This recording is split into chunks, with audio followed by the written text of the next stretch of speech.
if Pierce County does their investments on a 3-year funding cycle, and we are coming up at the end of year 3 and preparing for our next 3-year investment cycle.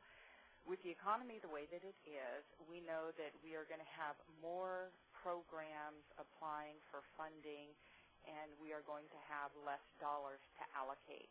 And so our thinking was, well, if we were to incorporate a letter of inquiry, we would begin the process to determine who is actually able to qualify for our investment process.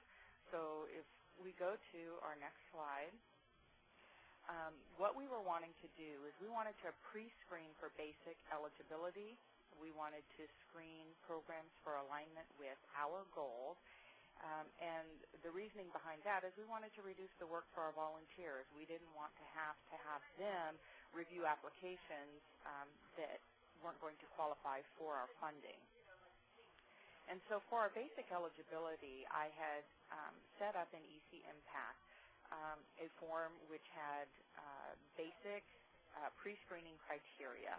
And if you look at the bottom of this screen, in order for a program to apply for funding, these items, to be a 501c3, a government agency, 2 years of agency operations, etc., those are the basics. If they could not answer yes to all of these questions or these criterion, they would not be able to then go to write their letter of intent to us. So this was our first stop gap for those that would not qualify. And so what we are letting our programs know in the community is we have 3 goals in addition to our emergency and support services. And so there are 2 goals under each area of education, income, and health. And they would have to select one. They could not say they are addressing both goals. They would only be able to address one. For instance, under education, they would either have to choose increase the number of children who are ready to succeed upon entering kindergarten, or increase the number of youth who graduate from high school prepared and on time. And again, this is to help streamline and help us focus on what our goals really are in order to make changes in our community.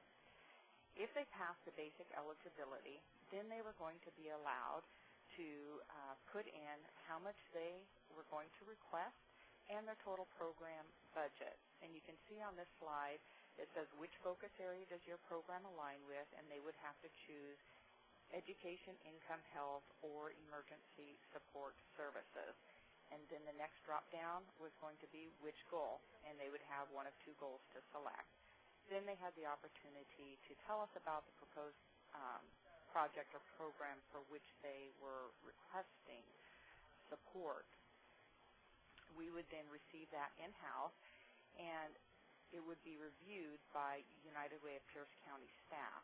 We felt that the benefits of this was to determine if a program aligns with our goals, and we would look at their focus area and review their mission statement and program description.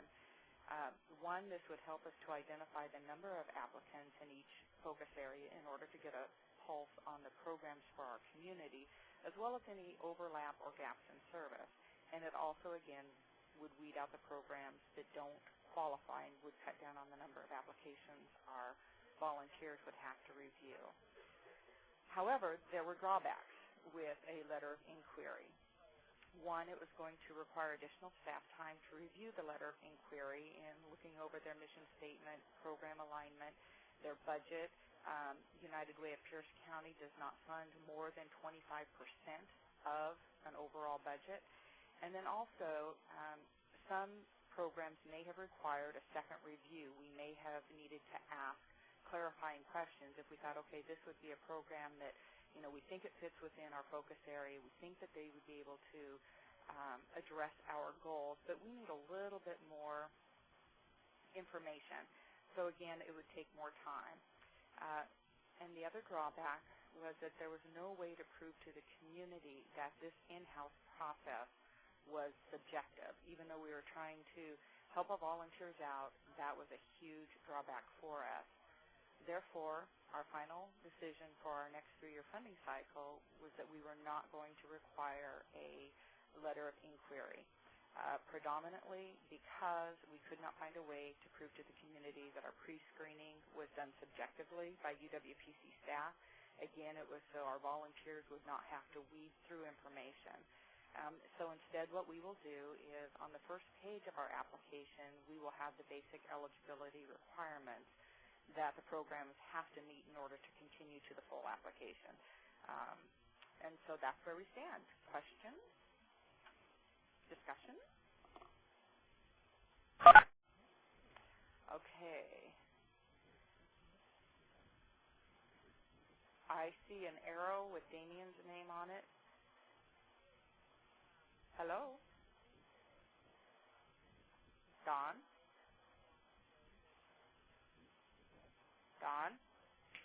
Tammy, can you hear me? Oh, yep, I hear you, Mary. It's Mary Beth. I'm not sure where Dawn is. I can't hear him. Hi, I'm here. Sorry, guys. Oh, I had okay. Okay. I'm here. Thanks. We do have a couple of questions here. Let's see. Judith, Judy, and looks like Cantil, United Way. Let's see. She's not logged into. She looks like she's listening to us, but Judith, if you want to chat a message or a question to me, I can ask Tammy that for you.